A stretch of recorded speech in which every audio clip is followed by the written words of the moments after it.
Hey everybody, I'm Chris Fafalius, and I'm the producer of Krista Makes a Podcast and the host of the One Hit Thunder podcast. And I'm Matt Kelly, host of Horror Movie Night and the producer / the head of content for the Geekscape Podcasting Network. Between the two of us, we have, believe it or not, 25 years of podcasting experience, and we want to help you start your own podcast. We know podcasting, and we want to share that knowledge with you. So whether you're new to podcasting or you want some feedback on your currently active podcast, we want to help. Or perhaps you're just overwhelmed with all of the editing work. Well, we can help you with that also. You can contact us at info@weknowpodcasting.com for more information. We're excited to help your podcasting dreams become a reality.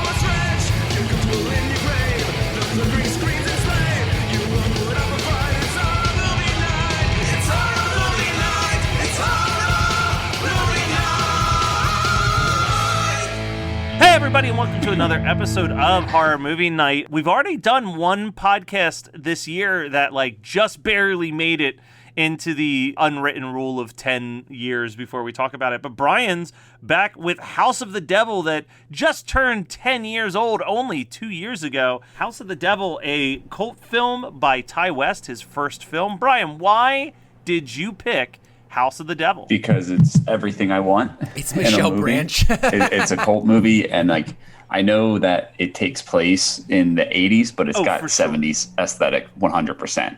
If you took the title card and showed it to someone just that, they would assume that it was a movie from the 70s. It's kind of smart because I believe it's supposed to take place in 83, which is right on that borderline. It's before the full 80s aesthetic took over, but just before the 70s aesthetic fully died out. It's a good way to kind of play both the grindhouse strengths and get that 80s nostalgia in. Yeah, I will say after watching it, this is kind of the same thing as Once Upon a Time in Hollywood for me, where I love both these movies and I love to watch them, but it's really I'm only there for the third act. Yeah, I don't mind that it's a slow burn, but you had texted us yesterday where you were like, hey, I just started House of the Devil, can we put it off?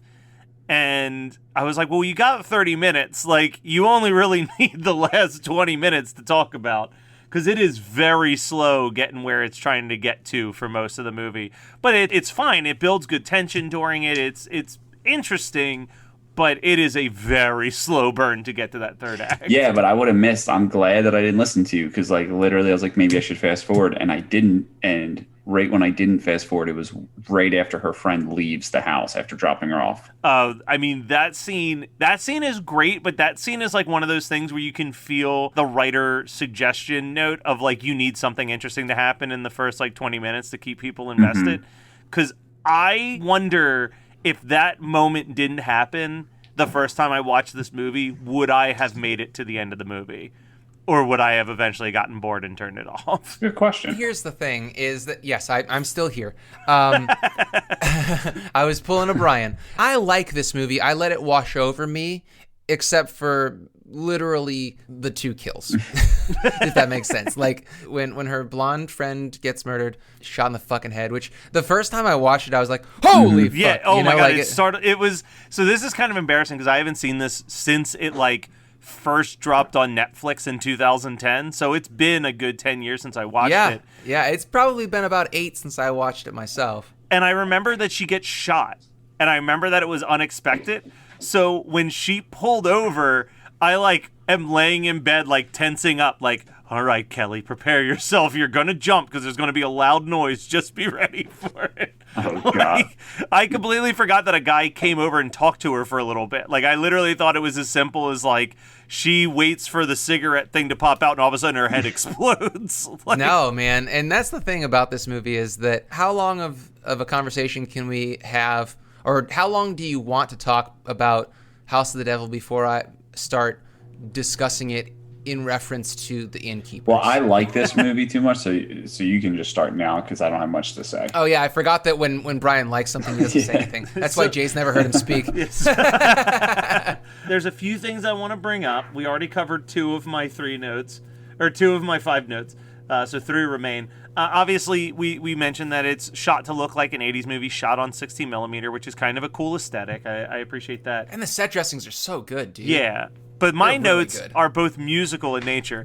First one is it just me or the intro music when she's walking and it's like doing the old school credits? Does it feel like it's a weird instrumental version of Moving in Stereo by the Cars? Because that's legitimately what I thought it was, and I had to look it up to confirm that is not what is being played while she's walking. I don't know that song, so... It's the song in Fast Times at Ridgemount High where she gets out of the pool and takes off the top. So it's that, like, it's a very famous Cars song. I'm sorry that I have only ever watched that scene for Phoebe Cates and not the Cars. Well, You that's know? the only thing I know about it. But then the other thing is that her friend, who's played by Greta Gerwig, who went on to make Lady Bird, she's listening to the song The Breakup Song in her car by the Greg Kahn Band, who also had a hit with My Love's in Jeopardy. But for years, I thought it was a Tom Petty song. And I liked it so much and thought it was a Tom Petty song and bought Tom Petty's greatest hits for that song, which was not on Tom Petty's greatest hits. But yeah, it's that... like that's the main thing that people know it for. So I was trying to Google the song by Tom Petty, and no luck on that. Yeah, you know what really is like sucked about our generation is we would hear a song that like vaguely sounded like someone else's song, but that means other people thought it was someone else's song. So when we would search the song with the band we thought it was on LimeWire, it would come up. So then we could go through life thinking like, oh yeah, that's who sings that. I still don't know who did the ska cover of Brown Eyed Girl because it said it was Real Big Fish, but I don't think it was Real Big Fish. Yeah, no, there's the Tetris ska cover that they said was Real Big Fish, I'm pretty sure that wasn't Real Big Fish. Yeah, no, anything that was ska was Real Big Fish. Anything that was male vocal pop punk was usually Blink-182 or Pennywise. Or Newfound Glory. Or they would just be like, Me First and Gimme Gimme's probably covered it. Oh, yeah, dude, you're right. A lot of it was Me First. Oh, man, that's funny. Any female fronted punk cover, it was like, this is No Doubt. It didn't matter if it sounded nothing like Gwen Stefani. Well, that's like, I downloaded a song that is very much not Weezer, but it was listed as Weezer. That was a parody of Let's Go to the Hop called Let's Go Smoke Some Pot. Oh, Jesus, yeah. And even if you listen to it, you're like, who would ever think this was Weezer? like, even when I downloaded it, I was like, I don't think this is Weezer. Oh, LimeWire. So many lies. I mean, I didn't use LimeWire. I've talked about this before. Audio Galaxy was the sharing website or whatever. I mean, it used like magnet torrenting, I think, but it wasn't like a standalone app like LimeWire. I went through the waves of Napster. Then Napster went away. Then I went into LimeWire. Then LimeWire went away, and then it was FrostWire. And I think that was the last one I used. Yeah, Uncle Rich told me about FrostWire. Our uncle set us on a weird path, but he would also burn us he would burn us CDs. He'd be like, "Hey, I'm going to burn you a CD." And then he would hand us like a data disc, and it would just be like every album by a specific artist on one disc. And we're like, "Oh, dope!" Yeah, no, he would do weird stuff. I couldn't pick, so here's everything. Yeah, he did burn me. He used to piss me off. He burnt me a Black Sabbath CD that I wanted, and I can't remember which one it was. But however he downloaded or burned it, it was one track. So it was every song on one track. I mean, but you could have... Oh, I was about to say, you could have broken those tracks up, and then I remembered who I was talking to. Yeah, I still don't know how to do that. So, Scott, I think what we're saying is I finished my notes. Brian probably doesn't have any, except for this movie's perfect. So... Go ahead and do your thing. Tons of notes. Like, do your thing about the Innkeepers, even though I am a fan of the Innkeepers, and I actually probably like the Innkeepers more than this movie, but whatever. What the fuck? Like, dude, the Innkeepers is so bad. I like it. I don't accept that. I like a dialogue-heavy film about two people hanging out in a haunted hotel. I know why you fucking like that. Because it's like a Kevin Smith horror movie. It's what I want out of a Kevin Smith horror movie. Yeah, I know what else you want. You want to be the dude in it. Yeah, well, I mean, Pat Healy seems like a very nice person. I don't mean the the person. I literally mean the fucking. I know what you want mean. to be the guy who's got a girl that he is stuck with in a haunted. Yeah, this is what it is. Matt in the haunted mansion with a manic pixie dream girl. That's with what the innkeepers, and nothing happens, and it's super with Sarah boring. Paxton, man. Sarah Paxton's great. It doesn't matter that Sarah Paxton's great. It doesn't change the fact that movie has no fucking script, and I can't stand it. I do want to watch his first movie and maybe do it for the show. Oh, we did. Wait, what's the first movie? The Roost. That is a pretty solid cover. The Roost. Oh, the killer rooster or something. I watched it. It's Bats. It's Bats. It's so bad. Are you sure that's it? Dude, it's starring Tom Noonan. Are you sure that? Because it says it's terrorized by various creatures and zombies. I think that they're bats. I do see some bats. I see some bats in the pictures. And every other cover looks like it's just bats. So I think Scott did see this already.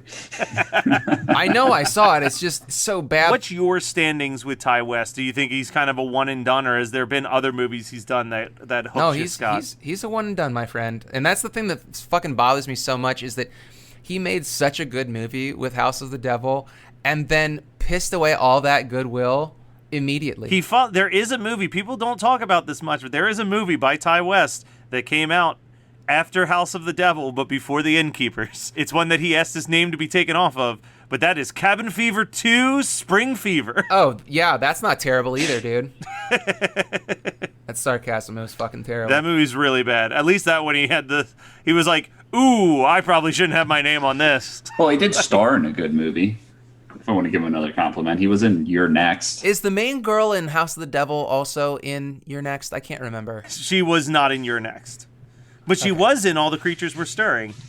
Good for her. But anyway, so no, I think that he had a lot of goodwill from this movie, and he pissed it away with The Innkeepers and apparently also Cabin Fever 2, Spring Break. The thing that sucks, Ty West is one of those dudes who falls into this category where, like, I'm not the biggest Ty West fan in general, but every, like, interview I've ever heard with him, I'm like, you seem like you'd be a really nice guy to meet. Like, he just seems like a very, like, down-to-earth guy. Yeah, he's like the exact opposite of Adam Green, right? Adam Green seems like I think it's like good, bad day with him. Like, but Ty West always seems cool. Sacrament. Was Sacrament any good? I don't know. That's the one that's a cult movie, right? Another found footage. Oh, it's found footage? I don't know why I thought he was, who did The Ritual? I don't know, but I liked it. I liked The Ritual a lot. No, The Ritual, though, that's the thing, is The Ritual was on Netflix. Yeah. So, and that's also not a found footage movie, is it? No, but I feel like, I don't know why I thought he was associated with it. So here's why I assume The Sacrament might have been good, is I decided not to click on it. So if you're looking at IMDb on a phone, the main guy on the cover looks like John Goodman. But then when you click on it, you realize it's not John Goodman. Gotcha. And I just checked, yeah, the guy who did The Ritual, unless like Ty West produced it, the guy who did The Ritual did VHS and Southbound. What was that awesome cult movie on Netflix? I think Scott liked it a lot too. Oh, yeah, that one with the guy from Legion in it. I think it's actually called Pilgrim, isn't it? No. Yeah. Apostle.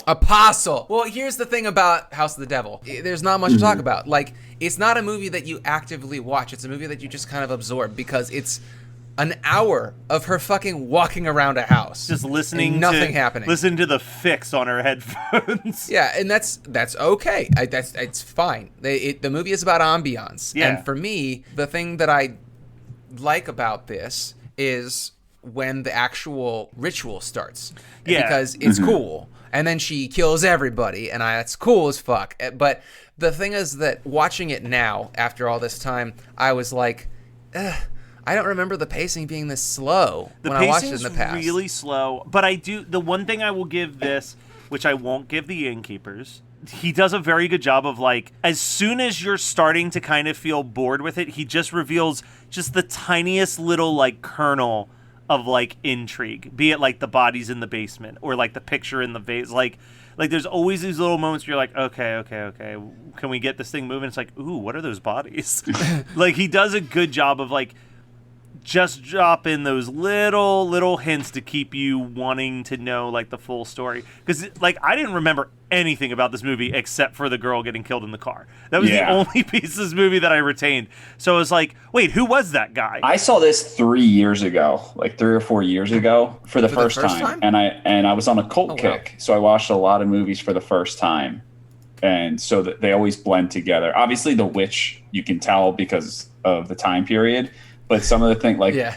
Every time I say like House of the Devil, even when I pick this, sometimes when I think I'm getting ready to watch it, I think of The Devil's Candy because I watched it like 48 hours after this, and I enjoyed both of them very much. The other thing that, now that I think about it, just hearing Brian say House of the Devil, like, what a great title for a movie that you're trying to pawn off as something that could have came out in 1982 or 83. Like, I know, man. Like, it is so fitting for those, like, that era of filmmaking. And like, I don't know if I ever want to do like a full Rob Zombie or this, like with a movie, like try to make it look like it was from the 70s. But if I ever made horror movies, I would always have the title cards. So I just think they look so cool. They look really cool. I mean, it's almost the thing that's the downside of House of the Devil as a title is that it's actually kind of too on the nose. Mm-hmm. like I love that you have this whole generation of like 70s and 80s movies where it's just like the name of the movie is like The Bloody Spawn of Satan, and then it's just like a werewolf movie. Like I almost wish that like The House of the Devil was just like a slasher movie. Like it's because it would be so fitting with like that late 70s, early 80s. Like the name has to really invoke terror, even if it has nothing to do with the plot line. And the only thing that they did wrong with the intro, if they're trying to like convince you that you're watching a 70s movie, is they definitely shot like the frames per second, the shutter speed on their camera was way too fast. And like you can even go back to like Goodfellas, like movies of that era, when they do like the freeze frame in the intro, they're so blurry because the cameras don't capture that well. And that's like almost the charm of it. Like these are too crystal clear when it like freeze frames at her. Do you think that's in editing though? Because they shot on 60 millimeters, so like maybe they touched it up in edit?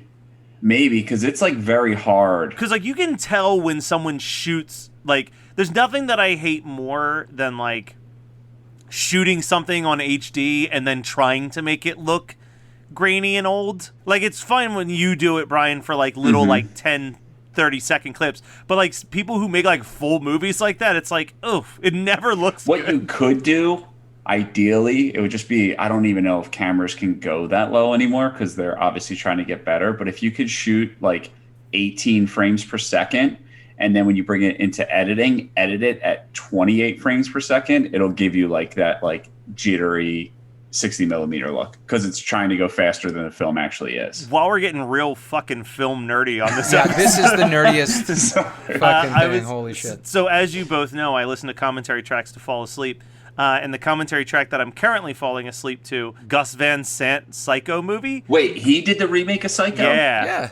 So I even knew that. Yeah, so he's talking about like the reasons why he made the movie and his thought process behind it.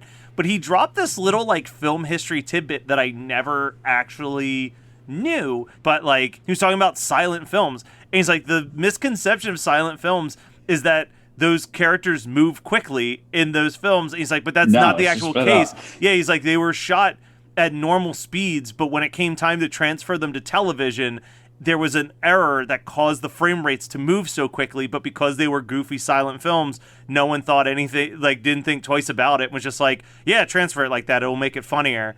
But he's like, if you saw those silent films in the 20s, they would have played at regular film speed, not the sped up style that you're used to seeing with silent film. And I'm like, that's fucking wild.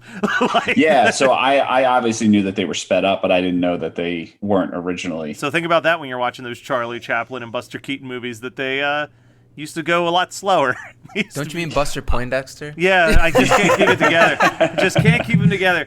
You know what, Scott? I'm so glad that you mentioned Buster Poindexter. For the people who don't get that reference, that is from a Patreon episode from last month where he talked about Snow Day. And on that episode, I told Scott that I could beat him in a race possibly because I was such a good sprinter. So anyway, about, I would say approximately 8 hours after that happened, I was hanging out with a friend and their kid. And their kid was playing a game that they like to play called Matt Try to Catch Me, where he runs around in circles and I like... What are the rules? He runs around and I try to catch him, but like I obviously like don't run very fast. I want to keep him energized. But at one point I had this brilliant idea where I was like, ooh, he's on the other side of the couch. I'm going to jump over the couch and get to him. And then Chris Hansen came out and said, take a seat, man. So I run at the couch, and I put my hands on the back of the couch to jump over, and I missed the back of the couch and instead just pushed down the cushion on the couch and then kneed my knee at full speed into the back of the couch. And then Uncle Matt was out of commission for the rest of the day. What a loser. It was so bad. The worst part, I don't know if it's adorable or depressing, but he went upstairs and then brought down an ice pack for a child and put it on my knee for me. Yes. He's like, I hope your knee feel better, and then walked off, and I was like, oh no. He was like, yeah, you're no fun anymore, so here, just take this. Yeah, take this ice pack and leave me alone. Yeah, you can go and die now, Uncle Matt. Stop being fun. Oh my God. And as soon as it happened, I'm like literally sitting there with an ice pack on my knee watching some cartoon on Disney Plus as he's running around in circles and thinking, just a couple hours ago, I told Scott that I could beat him in a race. Okay, I'm going to give you the benefit of the doubt here, my friend. You were talking about speed, not dexterity. That's true. I didn't say I wanted to run and do the hurdles. Fucking hurdles were... I tried them once, and I biffed so fucking bad.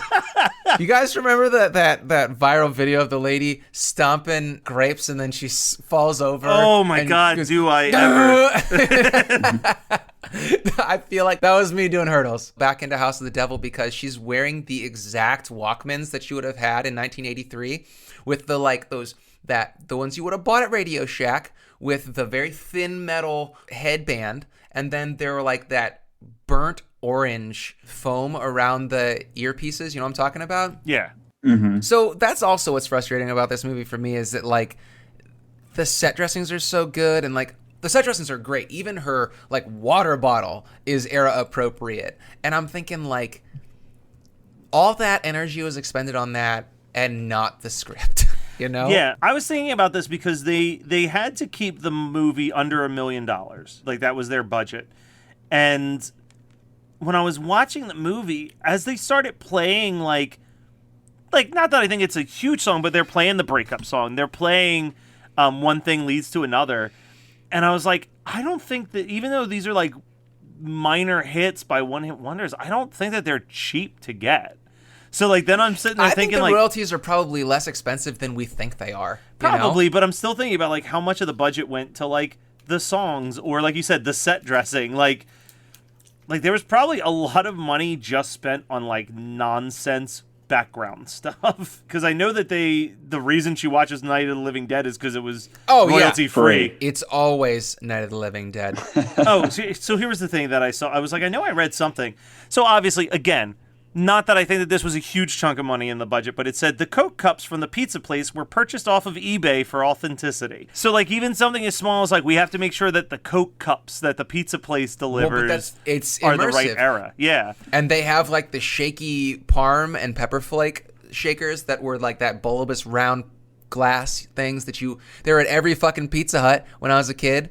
Well, probably every pizza place in America, but like I remember them from Pizza Hut. I mean, I never knew what shaky parm and pepper flakes were for until, going to Pizza Hut and getting a personal pan pizza and eating half of it and then being like, I should be able to eat the whole thing, but I just can't because I'm a little waif, You know what? I made some jokes earlier about our tangents, but I'm glad we had the tangents. I think this is a good episode.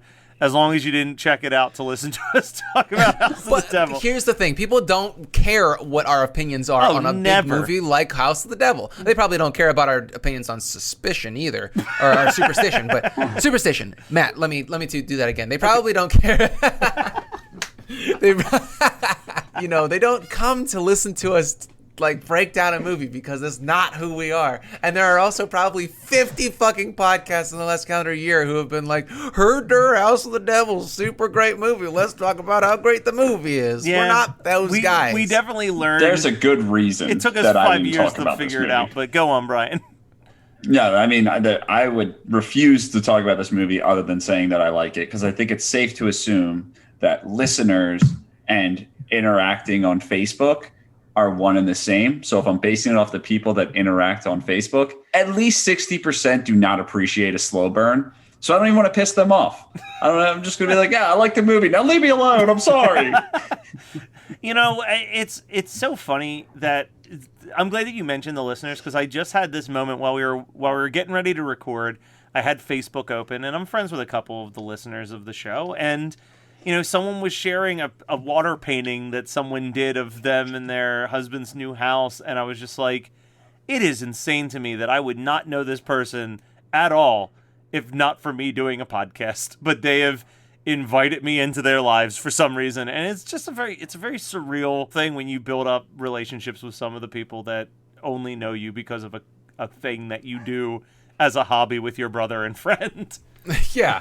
Well, Yeah, but I like that. Yeah. I'm such a creep too because I don't really interact with Instagram too much, but I do watch. I do see. And I don't really know these people, but I'm just like, oh, Cody Tyler's in such a good relationship. What a guy. No last names. No, it's his Instagram handle. You just made their day. They're sitting in their car like, he's talking about me.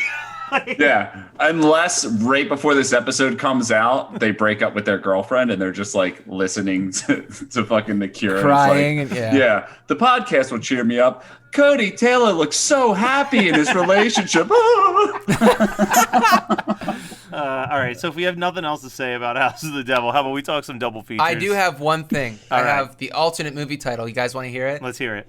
Mom Jeans, the movie. Ooh, like it. Brian, what would your double feature with Mom Jeans, the movie be? I pulled the trigger too early mentioning it, but it was my idea going in, which was The Devil's Candy. Oh. Very two cult movies within 3 years of each other or 4 years of each other, whatever. I thought you were about to steal mine because I was going to say You're Next. I think You're Next would be Your Next fun... does feel like Yeah.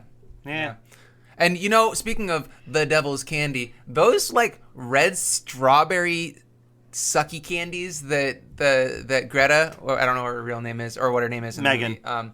Megan. I should remember. Fuck. Oh, I hope she doesn't listen this far into the episode. No, that's the thing, is that she should listen this far into the episode, and she should know that no one but her, no one but my wife is There's no Megan. other Everyone Megan else in your is- life. Yeah, I mean, I know other Megans, but they don't come into my brain unless absolutely necessary, So anyway, I don't know if they still make those. They must make those candies, but you know what I'm talking about? They're strawberry-shaped candies, hard outside with the gel. soft. Yes, that was so tactile. That candy was such a visceral experience. Oh, and my double feature would be Satanic Panic, because after a movie as heavy as House of the Devil, I want the same concept, but I want it to be fun as fuck. Dude, I still didn't watch that one. I watched the other one that you... Oh, We Summon the Darkness? Yeah, dude, what a fucking... Let's get into it. What did you watch this week? It was great, but it's going to lead into my actual what did I watch this week, because I watched that like a month ago. But like sometimes, and I think it's going to leak into Scott's what did I watch this week. It's like you go in thinking a movie's going to be something, and it's nothing like you thought it was going to be, but so much better than what you could have thought of it to be. And that's how what We Summon the Darkness is to me. And then I watched The Little Things on HBO Max. Oh yeah, how was that? Did they always come around? I fucking loved it. Yeah, no, I loved it. If you are into true crime, like if you're someone who's like really into true crime, then you'll love it. I know a lot of people hated it for the ending, which I won't get into, and then for the part where like, spoiler, just so everyone knows going into it, you don't see a single murder in this movie. This movie is 100% like post-murder going to crime scenes. It's all about like the investigation, which I fucking love. But I think that's why a lot of people hated it. Where's the violence? Exactly. But it was really good. And I'm hoping that, next week we'll be recording Saturday. So I'm hoping the following week I can say, I'm loving HBO Max, to be honest, because I'm really excited to watch fucking Judas and the Black Messiah. All I know is it's called Judas, but like that might be the full title. I might be getting. I think I'm getting Peacock soon because WWE Network is officially going away entirely, but it's just going to be merged into Peacock. But when I was looking, I was like, all right, well, if I'm going to pay for Peacock, what else is on there? And like I knew it would be some NBC shows, but I got real excited when I saw that they have like the original Alfred Hitchcock Presents anthology series or The Great American Hero. So believe it or not, exactly, dude. You're gonna. I never thought I could be so free. I would say like maybe post episode 300, strap in for Matt to be talking about TV shows from the 60s, 70s, and 80s that he recently binged on Peacock. Oh my god! And the worst part is you feel a need to start something, and then I can't even not if it sucks, finish it. Yeah, I have to. Like you're like, I watched all of Lizzie Lizzie McGuire. It was terrible. And I'm like, so why did you? It's like 6 seasons long. Lizzie McGuire wasn't terrible. It was Hannah Montana that was Hannah really bad. Montana. Oh, guys. Speaking of TV shows that I binged, so I just finished, literally this morning, finished Crazy Ex-Girlfriend on Netflix. And that is like a very, I don't know how to recommend that show. I was kind of begrudgingly watching the first 2 seasons. Like I was like, some of these songs are okay and whatever. But then like season 3, shit gets real. And I was like, oh, I'm really, really into this show and its message. The best way that I can explain it is that the word crazy in the title references to 4 different phases of crazy. Be it like crazy stalker in a season, and then crazy in love in a season, and then crazy for vengeance in a season. But what it all slowly is building to is the last season, season 4, where it's crazy in the sense that this is Rachel Bloom's story of her own struggles with having a personality disorder. It starts to really tackle like these incredible like Broadway level musical numbers about depression and anxiety, but like they're still really funny. But like the big song that I would tell people to listen to if you've ever struggled with depression and you want to see if this show's for you, listen to the song that's written to sound like the big showstopper song in any musical called You Ruined Everything, You Stupid Bitch, which is like her at her lowest. The arrangement for the song is amazing. And the lyrics are so dark and so like you're listening to it and you're just like, ooh, I've been there. Like if you've ever struggled with any mental health stuff, it is actually a really powerful, inspirational show, but it takes a long time to get going. So it's like, I don't know, start on season 3 and just watch the first 2 season recap at the start of episode 1. Because I don't know. I don't think that there's enough in those first 2 seasons to really matter. And it's also really funny with fourth wall breaks. I think it's almost too much because like Megan and I watched maybe 3 or 4 episodes of the first season and gave up on it. You know, I like Rachel Bloom's style of comedy in 3-minute increments. That's why I thought she was cool back when she got YouTube famous. Yeah. But I just couldn't really care enough to get through the show. And like, that's my problem. You and Chris were talking about some song off of it. I think it's the I Like You, You're My Best Friend, But I'm Not Yours, and That's Okay. Yeah. And so it put me down that rabbit hole of watching a bunch of just the musical numbers and being like, okay, well, this is what I would go to the show for. And I don't It's know, not man. for everybody. I mean, it is. No, I want it to be for me, but it's not. It's a CW show to the truest level of being a CW show. Like, Dude, that's why I can't stand it. I have never met a CW show that I can honestly say I enjoy. You know, like, I loved The Flash for like half a season. And then I was like, well, I hope it gets better. You know, and that's like every fucking CW show. There's the option if you guys are depressed and you want to feel like a sense of power. I also want to give you another option that I think Scott will back me up with is if you're feeling depression and you don't want to change that, you can also listen to all of Sirensons and Condolences and the Bayside self-titled album like we do. Yeah, dude. But particularly, Don't Call Me Peanut. God damn. That and a synonym for acquiesce are the 2 ones that are just like... I will throw out one other song to recommend just because I do think it's very catchy. It'll get stuck in your head and it's an important message to be out there anyway, which is the song Antidepressants Are So Not a Big Deal. Just a song about how way more people are on antidepressants than you think are, and you shouldn't feel weird for having to take them. But I want to be special in my mental health issues. It's a good catchy one with the lyric, antidepressants are so common that in fact it's the only thing we have in common.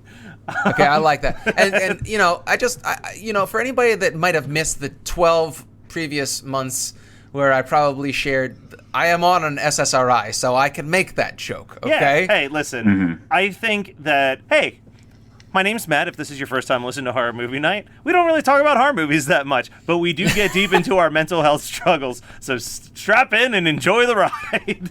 Yeah, but see a therapist or psychiatrist. Please, yeah, we I cannot do it for you.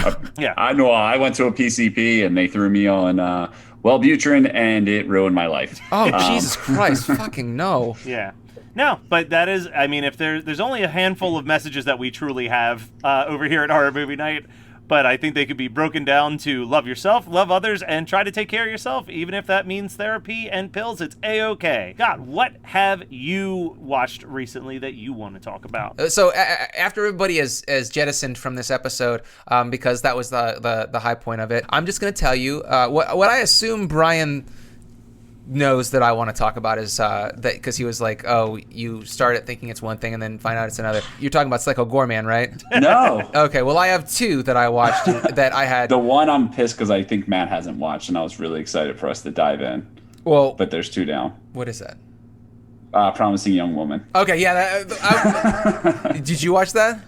I did not. Yeah. God, Matt, you damn. stink. Watch it, Matt, so we can talk about it next week. What is it on, actually? I've seen people You have watch to rent it. Yeah, no, it's like $15. But, okay. It's $20, but it is. You liked Uncut Gems. I mean, I didn't watch Uncut Gems, but because I understood that it was a 90 or 2 hour long panic attack, and basically, like, Promising Young Woman feels like that too. 2 hour long panic attack, because like. Okay, so Katie asked me if it was worth watching, and I'm like, it's absolutely worth watching, but I have to, like, qualify it, okay? So, Promising Young Woman is a phenomenal movie. The set dressing is amazing. The pacing is insanely good. The acting is incredible. Bo Burnham is in it, and I was like, my roller coaster of emotions with his character was, why the fuck did they put Bo Burnham in this? Why is he trying to be a real actor? Oh my God, perfect casting. Holy shit, this is really difficult to watch. And then, fuck you. So I feel like here's my qualification for if you should watch Promising Young Woman. It depends on your level of sexual abuse PTSD. As a woman, there are two kinds. I feel like there are going to be two demographics of women who have been either sexually abused or have been, friends. I mean, like, what is it? It's like 9 out of 10 women have either been sexually abused or know someone who has. I mean, it's so disgustingly prevalent. So more likely than not, you are going to have, as a woman, a visceral reaction to this movie. I had a visceral reaction to the movie as well. Obviously, I'm not a sexual abuse survivor. I'm a straight man. Well, maybe not obviously, but I'm just putting it out there. I'm not a sexual abuse survivor. But it was ass-puckeringly painful to watch 90% of the time because everybody's terrible except for the main character. And so, like, it may trigger you if you have PTSD from a sexual abuse event. Or it may feel empowering to you because you have PTSD from a sexual abuse event. So that's a decision that the listener, needs to make for yourself. I think that every straight white man needs to rewatch this fucking movie. And if you have a female partner that you can watch it with, I think you should watch it with them, and you should shut your fucking mouth and listen to them when they talk about how it makes them feel, because it is going to be cathartic in one way or another for them. It's a really important movie. It's not a movie that I ever want to grace my eyes again, if that makes sense. All right. But you were also going to talk about Psycho Gorman? Oh, yeah, don't watch that either. The movie is definitely going to do it for a lot of people that listen to our show. I know because we've talked about it on the podcast or on the Facebook group. But for me, Astron 6 is really fucking annoying. I never want to watch anything from Astron 6 again. And then people were like, oh, I mean, even Mario texted me and was like, you need to watch Psycho Gorman. And he showed me the trailer, and I watched 30 seconds of the 2-minute trailer. I'm like, fuck it, I'm in. Yeah. And then I get to the 30-minute mark, and I'm like, I feel tired. Like, emotionally drained. I own both Father's Day and Manborg, and I think I've watched both of them once. But I feel like, correct me if I'm wrong, they are, like, tonally very different movies, though, right? Not particularly. I would say that The Void is the only Astron 6 related movie that has a tonal shift from what they're known for. Okay. Because I was like, I feel like I remember Father's Day being, like, more gritty and dark, whereas, like, Manborg was, like, basically just a bunch of dudes trying to see if they could make the movie Arena for, like, $100. Yes, but also I think Father's Day is very... So Father's Day is, like, that really sick black humor of, like, frat boys who've had 3 beers. Yeah. And so it dovetails perfectly with Promising Young Woman, that it's a real rough watch if you have emotions and a brain.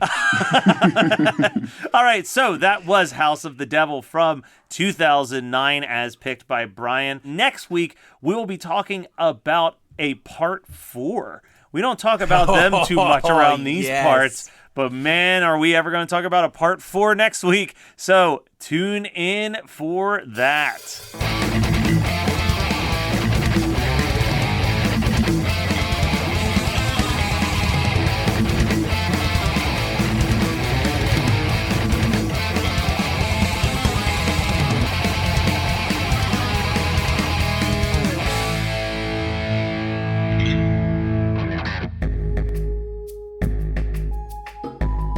Piper, Patrick Lacey, S.E. Howard, Waylon Jordan, and Jeremy Herbert.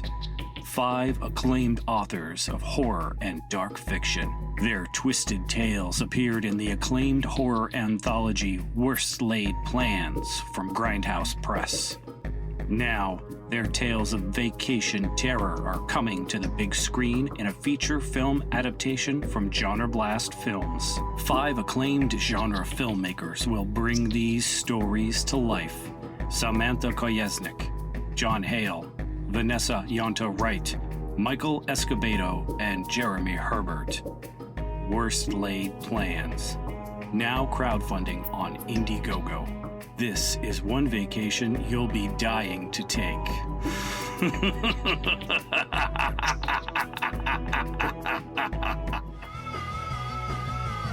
You're listening to the Geekscape Network.